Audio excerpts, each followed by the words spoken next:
Hi everyone, I've got a couple of Beatles first presses to open and show you today. Hopefully they'll be good. If they're not good, I probably won't even broadcast this anyway. I usually like to do these in the afternoon so the light's a bit better, but I've been waiting to open these for about 48 hours and I can't really wait anymore. I'm dying to see them. But I think it's hopefully going to be worth a little look anyway for you. So without further ado, let me just set up my sophisticated audio visual equipment and I'll be right back to you. Okay, so here we go. I should say that there's one of these I'm definitely not going to keep because I've got no particular interest in doing so. One of them could be an upgrade for me, but probably not. But there's going to be a little bit of Frankensteining because I'm hoping to keep the inner sleeve and flog it on with a generic one. Can you guess what they are yet? I bet you can. So let's have a little look.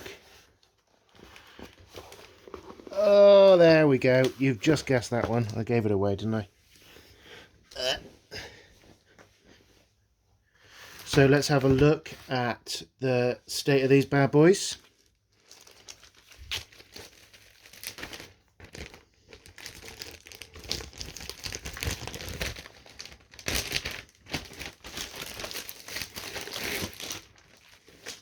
Okay, so we'll look at Pepper first because it's the one that I've just shown you. So here is the sleeve.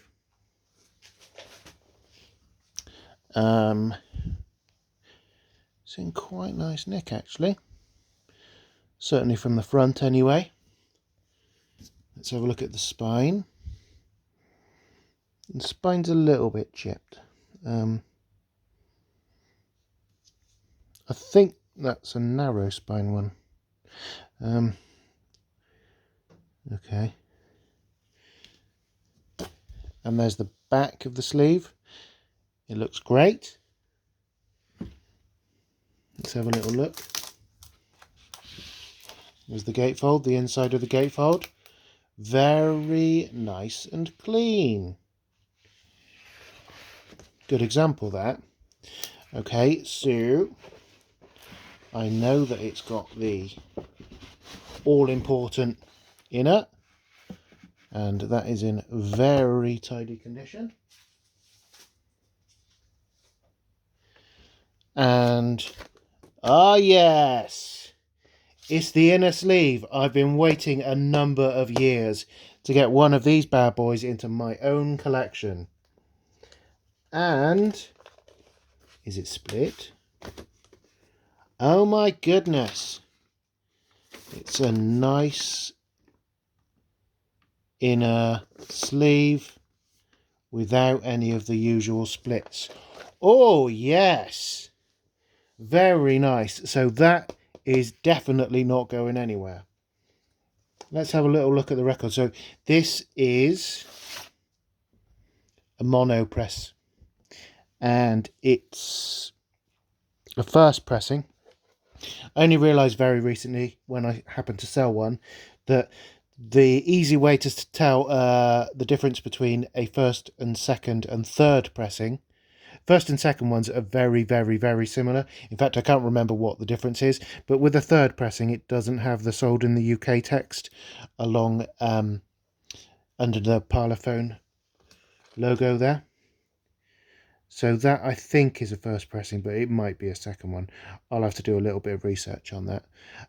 You can see that it's got, well, you might hopefully be able to see that the matrix is XEX 6371. And condition wise, side one looks all right. I would say light to moderate use, not heavy. There's a little bit of wear on it, but nothing drastic Doesn't look like there's anything that's going to affect play too terribly, although it is a bit grubby. And hopefully the same on side B.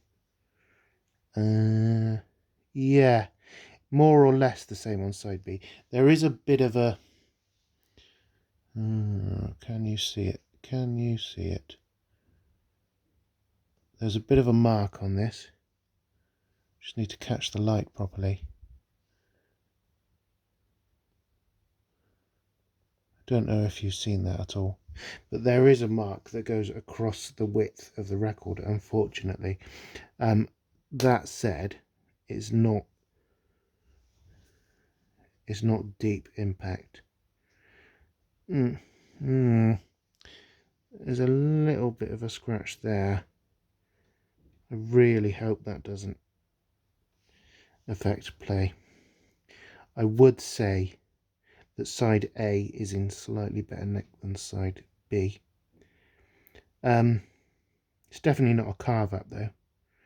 I'll have to wait on the play test before I can say all that much more about it. There's a little bit of a nick there as well. It was listed as very good, and provided it plays through, that seems like a fair assessment on the condition of that record. Okay, so alright, that looks alright.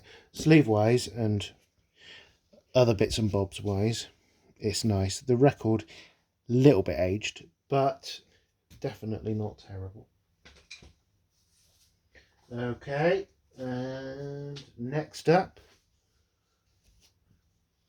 we've got Beatles for sale. Let's have a look at the quality of the sleeve. Okay, that is a rather nice sleeve. Look at that. Very clean, very tidy, unmarked, undamaged. And the same with the inside of the gatefold as well. That is superb, actually. You would have to be pretty picky to find any particular fault with that. Absolutely spot on. Okay, very happy with that. Original Ematex inner. That looks to be in very nice condition. Clean and tidy. No splits along the edges.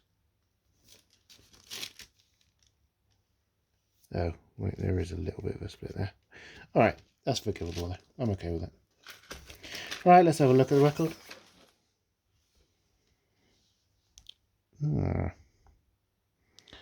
I would actually say that that's in slightly nicer nick than Pepper, certainly on side A.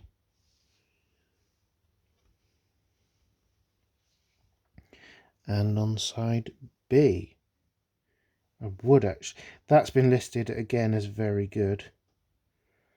I would say that's slightly undersold actually.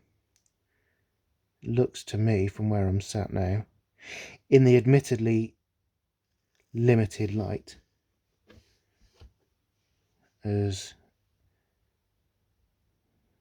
yeah, really nice actually. Not too much damage. There's a mark, there's a very similar mark as Sgt. Pepper one across there. Don't know if you can see it, but again, it's not too gruesome. It's really nice. I'm just looking for any misprints, but I don't think there's going to be any. There's none that I particularly know of that are jumping out at me. Okay, yeah, I'm happy with that as well. So this one will definitely be flying the coop. In fact, I actually think I've already got a copy that I need to sell, and so that's copy number 2. So that's a spare of a spare.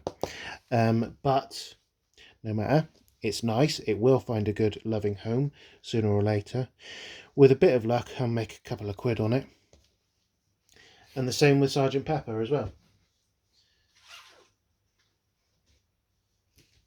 But even if I don't, even if all I do is break even, then that's still going to be a win, because I'm going to be keeping this flame inner and replacing it with a generic one, which has been missing from my collection since I started collecting in, I think, 2017. So just on its own, that's a great bit of kit and a real result for this mini Beatles haul. So I hope you enjoyed that. It actually went on a bit longer than I thought it might. If you did enjoy it, please like and subscribe, as they say. Thanks very much, guys. I'll be seeing you soon. Nice one.